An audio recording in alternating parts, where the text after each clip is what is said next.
Have you ever watched a player so good that you think he's untouchable? That was Aaron Rodgers. The guy could throw a ball 50 yards with his eyes half shut. He made defenders look silly and fans feel alive. For a long time, he was with the Green Bay Packers, but over time, things got weird. The cheers turned into questions. The swagger, it started to look like stubbornness. And just like that, Rodgers went from NFL icon to, well, kind of a mystery. This isn't just a football story. This is about fame, ego, comebacks, and even how legends don't always stick the landing. Let's rewind to Chico, California. Not the kind of place you expect an NFL legend to come from, right? Aaron Rodgers wasn't some hyped-up high school superstar. He didn't get offers from big-name colleges. In fact, most schools barely noticed him. So he took a different path. He went to Butte Community College, a small school where few future NFL players ever start. But Rodgers, he made the most of it. Sharp throws, smart reads, cool under pressure. He stood out fast, and it paid off.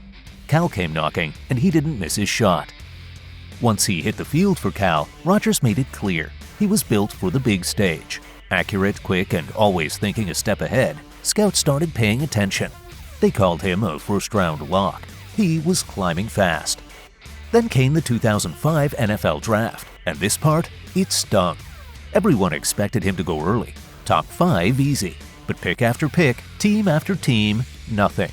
Rodgers sat there, cameras in his face, waiting. It was awkward, painful even. Finally, the Packers took him at pick 24. And in that moment, you could see it. That chip on his shoulder was born. He'd carry it through his whole career. That underdog fire, that's what made Rodgers different. He never forgot where he came from, never let go of the fact that 23 teams passed on him. And that would fuel one of the greatest quarterback stories in NFL history. All right, picture this. You're a young quarterback drafted to replace Brett Favre, one of the biggest names in football, a legend in Green Bay. No big deal, right? Rodgers had to sit behind Favre for not 1, not 2, but 3 full seasons.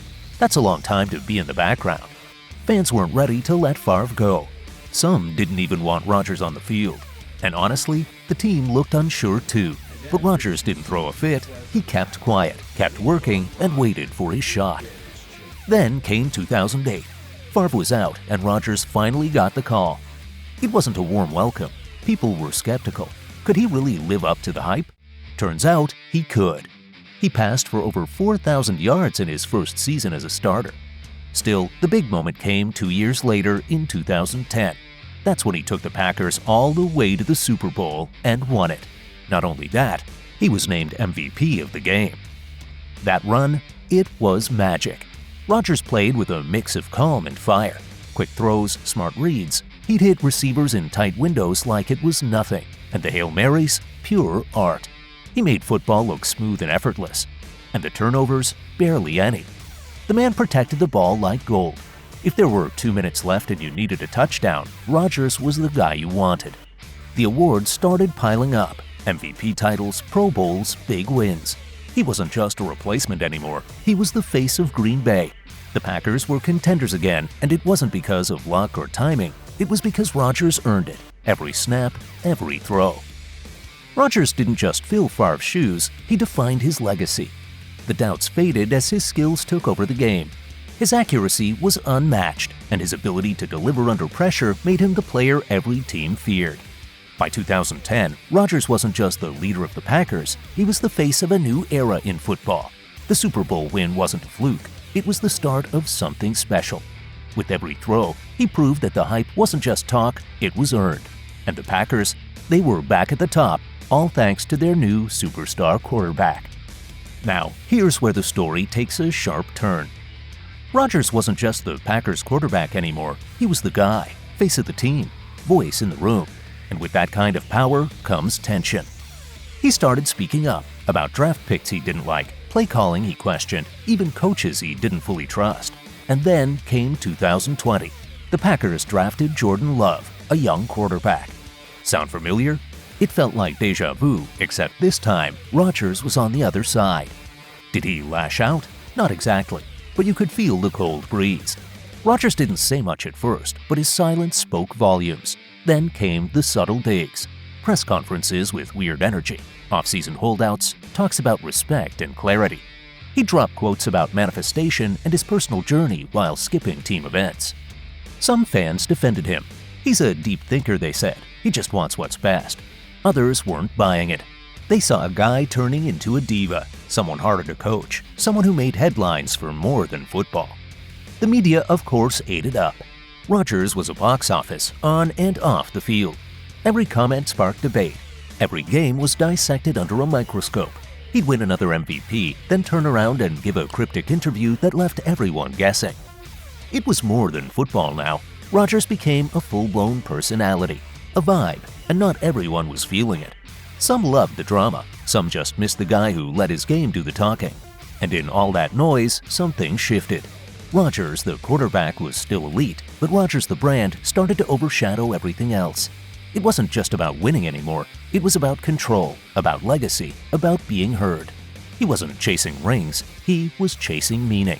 And for many people, that blurred the line between leadership and ego. It was bound to happen. Rodgers and Green Bay had hit the wall. Too much tension, too many standoffs. So they hit the reset button. Rodgers wanted out, the Packers were ready to move on. Enter the New York Jets. The Jets were young, stacked with talent, and starving for a leader. They didn't just want Rodgers, they needed him. This was supposed to be his comeback. A fresh start, New Jersey, new chapter, new legacy. Fans were buzzing, the media went wild. Rodgers looked locked in. And then, boom. 4 plays, just 4. He drops back, plants his foot, and that's it. Torn Achilles. Done. Season over. You could feel the air leave the stadium. After all the hype, after months of headlines and big talk, Rodgers was out before he could even complete a pass. Jets fans were crushed. The football world was stunned. It didn't feel real. To his credit, he didn't disappear. He stayed with the team, coached on the sidelines, and offered support. But let's be real, this wasn't how it was supposed to go. This was meant to be the rebirth, not a rewind. Rodgers says he's not done, that he'll be back, and maybe he will. But the big question now, will he be the same? Because the league doesn't wait, new stars are popping up, new favorites are taking the spotlight. And Rodgers, he's no longer untouchable, no longer the guy everyone fears in crunch time. He's become something else, part legend, part question mark. Will he rise again? Or has the story already hit its final twist? Only time will tell. Comebacks are never easy, especially after an injury like that. But if there's one thing Rodgers has always had, it's that chip on his shoulder. The same one that pushed him from Chico to the big stage. Maybe this isn't the end. Perhaps it's just another chapter in a story that's always defied expectations. Rodgers did come back, just like he promised, but the magic, it wasn't there. His second season with the Jets was nothing like the comeback fans had hoped for. The numbers told the story. Career lows in completion percentage, passer rating, and touchdown count. His decision-making looked off. The footwork was shaky. Some blamed the lingering effects of the injury. Others said the game had simply caught up to him. The Jets struggled to stay relevant, and the Rodgers experiment, it started to feel like a fading dream. It wasn't just a bad season, it was a reminder that time waits for no one, even legends. So where does that leave us? Rodgers gave us greatness, he gave us moments. Comebacks, laser throws, MVP seasons. But he also gave us frustration, confusion, conflict, and now, injury. Legacy? That's the big question. Is he top 5 all time? Maybe. Is he the most talented QB we've ever seen? You could argue that. But greatness isn't just about stats. It's about how you carry the team, the culture, the exit. Rodgers' rise was unreal. His fall? Quiet. Confusing. Still playing out. But one thing's for sure, you can't talk about this era of football without mentioning Aaron Rodgers. So, what do you think? Is Rodgers still elite? Does he deserve another shot? Or is it time to hang it up?